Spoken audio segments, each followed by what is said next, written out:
पूछा है कुछ होली के विषय पर प्रकाश डालें। हमारे देश में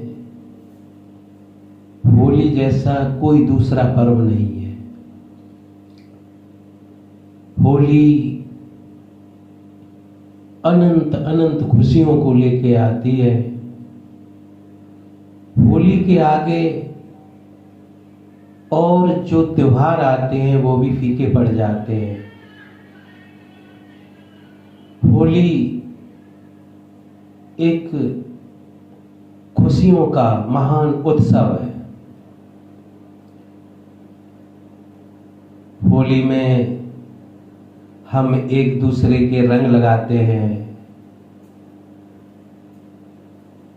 हम गीत गाते हैं, नाचते हैं। ऐसा और कोई दूसरा पर्व हमारे देश में है ही नहीं। महापुरुषों, हम देखें तो सब रंगे हुए ही हैं। कोई पद में रंगा हुआ है, कोई धन में रंगा हुआ है, कोई बल में रंगा हुआ है, सब रंगे ही हैं। होली का पर्व जो आता है वो प्रेम के रंग में रंगने के लिए आता है। होली सिर्फ बाहरी रंगों के लिए नहीं आती है। होली आती है, हम बाहर तो रंगे हुए हैं ही, हम अंदर रंग जाएं, प्रेम के रंग में रंग जाएं, करुणा के रंग में रंग जाएं। जैसे मीरा शिवरी, बहुत से भक्त आए, वो अपने रंग में, भगवान के रंग में रंग के आत्म रंग में रंग गए।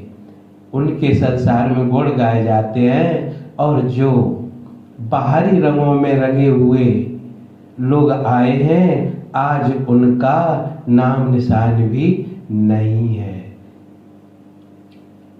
इस संसार में जाने कितने पदवान, प्रतिष्ठावान, बलवान, धनवान, बुद्धवान हर रंग में रंगे हुए आए हैं, आज उनका कोई नाम भी नहीं लेता। और जो प्रेम के रंग में रंगे हुए भक्त आए, उनके संसार में गुण गाए जाते हैं और उनके लिए लोग आंसू बहाते हैं। वो अमर हो गए। हमारे देश में होली के पर्व पर एक होली बनाई जाती है, लकड़ी इकट्ठी की जाती हैं और उसमें एक छल, एक निश्चल दो लोग बैठते हैं। होलिका छल पूर्वक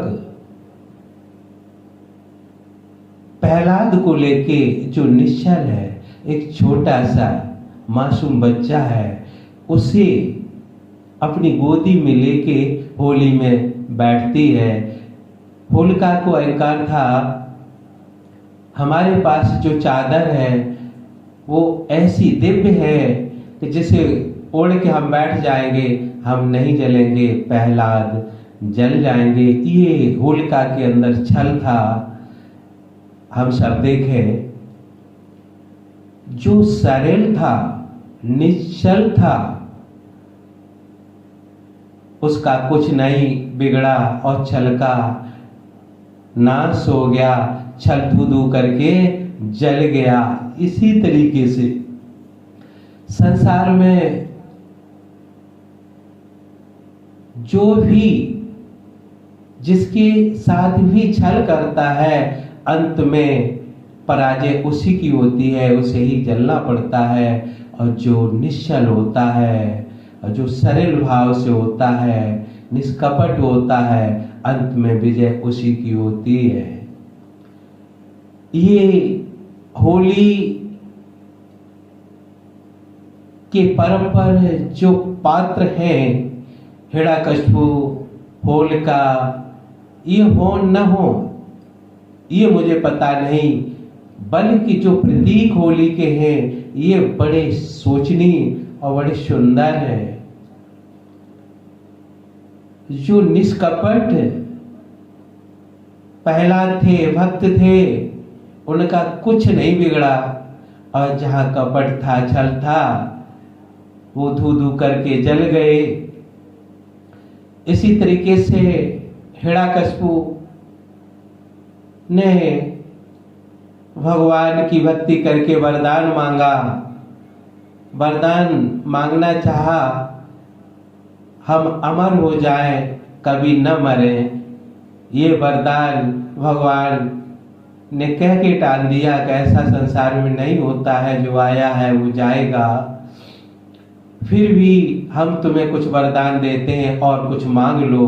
तो हिरण्यकशिपु ने अब कुछ वरदान मांगे, न हम ऊपर मरे, न धरती पे मरे, ऊपर नीचे कहीं न मरे, न शस्त्र से मरे, न अस्त्र से मरे, न पुरुष से मरे, और न ही किसी पशु से मरे, अंदर मरे न बाहर मरे। इस तरीके से कई वरदान मांगे, और फिर भी भक्ति में छल होने के कारण हिरण्यकशिपु नहीं बच सका, और फिर भी मारा गया। ये सब एक प्रतीक है। कहानी